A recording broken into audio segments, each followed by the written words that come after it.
So you're asking why you should study physics.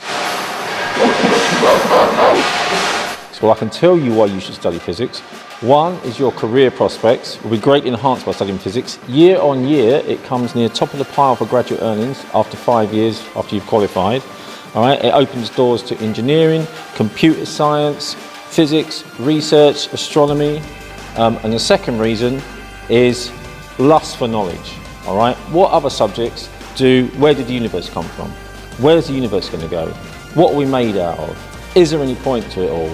You don't do that in biology, you don't do that in chemistry, you only do that in physics. You look at the smallest subatomic particle, ones that aren't even really there, and then you look at the massive scale of the universe. No other subjects cover that huge, great big scale. You'll find out why it gets dark at night, you'll find out what's that great big ball in the sky, how does it work. You'll find out all these things during physics, and once you know, you'll just want more. Don't forget, to remain as enthusiastic as me, subscribe to Gorilla Physics. Here's a little bonus reason for you. Later in life, you become a parent, kid says to you, oh, why is that rainbow up there? And you don't know, a bit embarrassing. Or, what's that great big ball up there in the sky? How's that work? And you don't know, a bit embarrassing.